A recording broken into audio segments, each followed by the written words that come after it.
Well, I think Governor Romney has an experience level to obviously go into the situation where we can improve the economy. That's number one.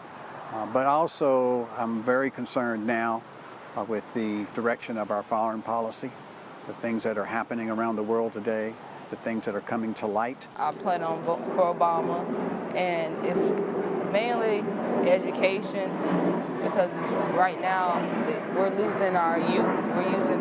We're letting our kids go to waste. And I think if we had better school systems right now, maybe our kids could compete with Asia or China. It's just a couple of voices from Florida, one of the swing states, one of the key battleground states in which this long-running campaign is coming down to a nail-biting finish. Good morning, folks. This is this News Hub. This is really proving to be quite an exciting lead-up to the big day tomorrow. So we're going to go to Colleen McCain-Nelson, who's going to talk to us a little bit about three counties in particular that have been indicative of this remarkably narrowly focused campaign on states of Ohio, Colorado and Florida, but also a couple more. Colleen, welcome. Great story today. It's just incredible that these small areas of the country hold so much in their hands right now. Absolutely. Well, these three counties are kind of a microcosm of the larger race, and we've been following them throughout this year. And at the beginning, they were very close, and at the end, they're still very close. And we can see from visiting these counties, Volusia in Florida, Hamilton in Ohio, and Arapahoe in Colorado, that not only do people feel very strongly about the people that they're supporting, the candidates that they're supporting, but at this point, it kind of gets down to a ground game question. The campaigns have these precision operations, very data-driven, where they go block by block, they track every voter, and it kind of comes down to a question at this point of who can get their voters to the polls. I mean, it's just incredible how much money we know was spent on this campaign, and ultimately we're coming down to a strategy that doesn't look that different from the kind of thing that was done 150 years ago. Exactly. $3 billion later, we're pretty close to where we started, and it's a nail biter. The last Wall Street Journal poll. We have the money up right now, actually, just shows how much has been spent on those states in particular. So, and the last Wall Street Journal poll shows a 1-point race, so it could not be any closer. Which is similar to what it was in 2004, Bush versus Kerry, right, where the incumbent was up by 1 point then. We're 48 to 47 now, which statistically, of course, is a dead heat, but it looks very similar to what we had, as you can see, back then in 2004. It does look very similar to that, and it's amazing when you drill down into the numbers. And in this latest poll, they surveyed nearly 1,500 likely voters. The difference between Obama and Romney was 7 voters. Wow. And so it's just amazingly close.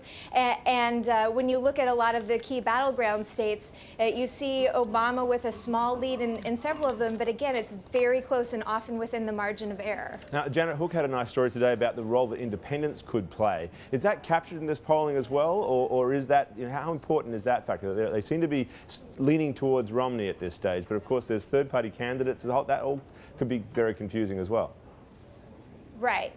Independents are a big question, and a lot of polling shows that they seem to be breaking toward Romney. We see Romney with a lead with independents, but also in our poll we see a lot of kind of late-breaking undecided voters breaking toward Obama, which goes a little bit against conventional wisdom. A lot of times undecided voters who haven't decided on the incumbent by this point break toward the challenger, but that's not what we're seeing. So each side can drill down into the poll data and point to things that should give them confidence.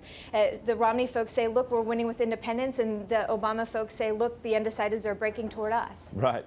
Now, Colleen, the thing that's so striking for those of us who don't live in one of these states is kind of how irrelevant we all seem. I mean, I really feel like we're all disenfranchised by this process. And perhaps what does it say about the sort of polarization of the nation and how geography, it seems, is playing a key factor in that polarization?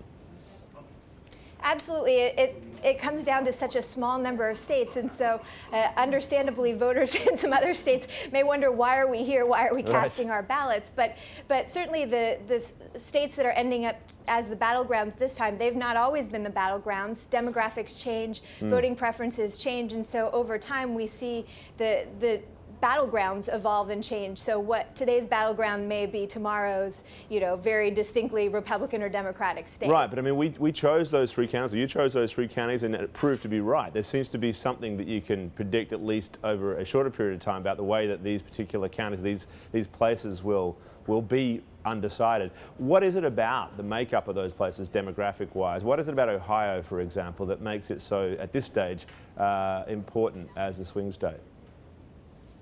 Well, Ohio has been important for quite a while, and while some states come and go, Ohio seems to endure as a particularly important swing state. We love to point out that no Republican has ever won the presidency without Ohio, so it's been a pivotal state for a while. But at this point, just kind of demographically speaking, and the way the parties break down, it's just very evenly divided between Republicans and Democrats. There are some independents in the middle who kind of swing back and forth, and if you look at the last several elections in Ohio, you see elections that Republicans have won, you see elections that Democrats have won, and so both sides can point to reasons to think that they have a chance in Ohio, and it's a state that's a little bit unpredictable.